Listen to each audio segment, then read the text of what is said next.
मैं जागलान शीतल रानी आज आप सभी के सामने अपने कुछ विचार साझा करना चाहती हूँ कि आखिर देशभक्ति और राष्ट्र निर्माण है क्या। तो आज मैं खुलकर बोलूंगी और आशा करती हूँ कि आप सभी समझकर सुनेंगे, आप सभी समझकर सुनेंगे। मैं नहीं मानती कि राष्ट्रगान के 52 सेकंड में सिर्फ खड़े होकर गाना या वंदे मातरम भारत माता की जय के जोरों शोरों से नारे लगाना ही देशभक्ति है। क्योंकि महोदय है वो सदी है जहां नीति, नियम और नैतिकता जैसे मूल्य की धज्जियां उड़ाते लोग मुझे नजर आते हैं। यह वो सदी है जहां सत्य, अहिंसा, सदाचार और सादगी जैसे मूल्य कौड़ियों के भाव बेचते लोग मुझे नजर आते हैं। और महोदय वो सदी है जहां घर में दो सगे भाई भी चैन, अमन और शांति के साथ बड़ी मुश्किल से जीते नजर आते हैं। और जिस देश का युवा फेसबुक, व्हाट्सएप, इंस्टाग्राम जैसे सोशल नेटवर्किंग साइट्स पर चैटिंग, सेटिंग, डेटिंग और फ्लर्टिंग जैसे मायाजाल में फंसा नजर आता है, अरे मुझे तकलीफ तो तब होती है जब आज का ये नौजवान जिनके कंधों पर जिम्मेवारी है राष्ट्र निर्माण की, देश समाज की आशाओं को जोड़े रखने की, वही युवा आज पबजी गेम में डूबा और शराब की लत में भीगा नजर आता है। तो मैं कहना चाहूंगी इन युवाओं से कि मोहन इंदिरा में सोने वाले लोगों, अब भी वक्त है, तुम जाग जाओ। इससे पहले कहीं तुम्हारी नींद इस राष्ट्र को ही न ले डूबे। तो एक सैनिक बनकर सेना में जाना ही देशभक्ति नहीं होती आजादी की गुरु बात कुछ और थी और आज बात कुछ और है। तब झांसी की रानी लक्ष्मीबाई से लेकर शहीद आजम वीर भगत सिंह तक, चंद्रशेखर आजाद से लेकर महात्मा गांधी तक, इन्हें हम देशभक्त कहते थे। परंतु आज मैं देशभक्त कहूं तो किसे कहूं। एक पत्रकार अपनी पत्रकारी पूरी ईमानदारी से करे तो वो है देशभक्ति। एक बुजुर्ग व्यक्ति को दवाई दी जाए तो वो है देशभक्ति। धर्म लोकता को पछाड़कर ईमानदारी से किया गया हर काम तो वो है देशभक्ति।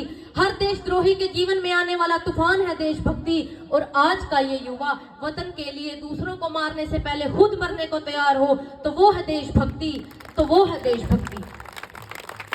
और एक शिक्षक पैसों के लिए नहीं बल्कि शिक्षा को आगे बढ़ाए जाने के उद्देश्य से आगे बढ़ाए तो वो है देशभक्ति। तो मैं इन देशद्रोहियों को 2 लाइन कहना चाहूंगी कि ये हवा में जहर घोलने वालों, फिजाएं हमारे इशारों से बदलती है और तुम क्या तस्वीर बदलोगे मेरे हिंदुस्तान की। शेरों के जिगर में माँ भारती बसती है, शेरों के जिगरों में माँ भारती बसती है। और अगर आज बात मैं महिलाओं की करूं तो महिलाओं को आरक्षित नहीं बल्कि सुरक्षित किए जाने की जरूरत है। क्योंकि आज कन्या भ्रूण हत्या, दहेज प्रथा, बाल विवाह, बलात्कार जैसी बातें बढ़ती नजर आ रही हैं। तो मैं नारी सशक्तिकरण में अपनी कुछ पंक्तियां अदा करना चाहूंगी कि इस वतन की रक्षा करने का हम लड़कियों को भी हक है। और इतिहास की किताबें उठाकर देख लो जिनको भी हमारी काबिलियत पर शक है।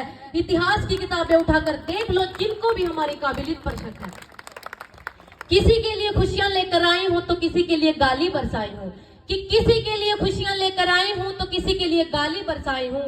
आज इस वतन की रक्षा के खातिर मैं कंधे से कंधा मिलाने आई हूं। और भारत माँ की बेटी हूं, मैं तैयार हूं सरहद पर जाकर सीने पर गोली खाने को। एक माँ बनकर हर दर्द को सह जाना आता है, एक बहन, बेटी या पत्नी बनकर हर गम को छुपाना आता है। और रसोई में सिर्फ बेलन ही नहीं साहब, इस वतन की रक्षा की खातिर मुझे हथियार उठाना भी आता है। और भूल मत करना पापा की परी समझने की, मैं झांसी की रानी लक्ष्मीबाई हूँ। और अगर आज मैं बात यहाँ राजनीति की करूं तो मुझे कोई परहेज नहीं है राजनीति से, वरन परहेज है तो राजनेताओं की राज करने की नीति से। चुना हुआ उम्मीदवार राजा नहीं सेवक होना चाहिए।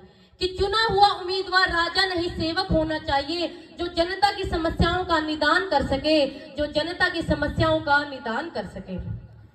तो मैं इन राजनेताओं को दो बात कहना चाहूंगी कि जिन्हें हम हार समझ बैठे हैं गला अपना सजाने को, जिन्हें हम हार समझ बैठे हैं गला अपना सजाने को, वही आज नाग बन बैठे हैं हम ही को काट खाने को, वही आज नाग बन बैठे हैं हम ही को काट खाने को।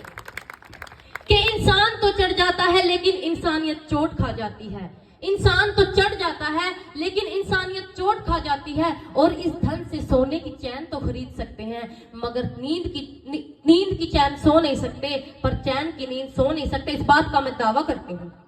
और हमारा राष्ट्र निर्माण तब संभव होगा जब एक गरीब व्यक्ति की झोपड़ी को बदलकर उसका अपना घर होगा। हमारा राष्ट्र निर्माण तब संभव होगा जब प्रत्येक किसानों के खेतों में पानी पहुंचाया जाएगा। और हमारा राष्ट्र निर्माण तब संभव होगा जब जाट राजपूत गुजरों का भेदभाव हमारी सोच से मिटाया जाएगा। हमारा राष्ट्र निर्माण तब संभव होगा जब विश्वविद्यालय कॉलेज राजरिकता के अड्डे नहीं बल्कि शिक्षा के मंदिर कहलाए जाएंगे। और हमारा राष्ट्र निर्माण तब संभव होगा जब महात्मा गांधी, नेहरू, राजगुरु सुखदेव और भगत सिंह जैसे महापुरुषों की जीवनी को भी आगे बढ़ाया जाएगा। हमारा राष्ट्र निर्माण तब संभव होगा जब हमारा आइडल, हमारा नायक कोई अभिनेता नहीं, वीर कमांडर अभिनंदन जैसा वीर योद्धा होगा, वीर कमांडर अभिनंदन जैसा वीर योद्धा होगा। और हमारा राष्ट्र निर्माण तब संभव होगा जब परीक्षाओं के पेपर लीक नहीं होंगे, जब परीक्षाओं के पेपर लीक नहीं होंगे और इन युवाओं के भविष्य के साथ खिलवाड़ नहीं किया जाएगा, इन युवाओं के भविष्य के साथ खिलवाड़ नहीं किया जाएगा।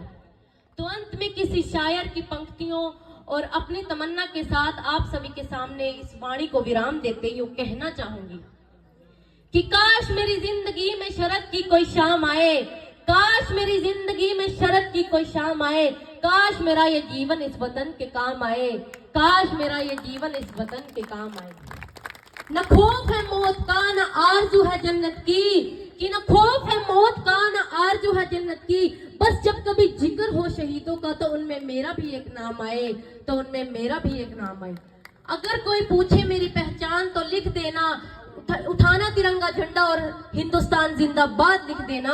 और अगर कोई पूछे कि ये पागल थी कौन, अगर कोई पूछे कि ये पागल थी कौन, तो इनकलाब जिंदाबाद लिख देना, इनकलाब जिंदाबाद लिख देना। और अगर बचा हो सीने में खून एक बूंद भी, और अगर बचा हो जिस्म में लहू एक बूंद भी, तो उसे निकालना, माँ तुझे सलाम लिख देना, माँ तुझे सलाम लिख देना।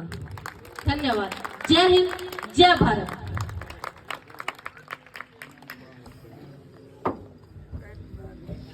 भाई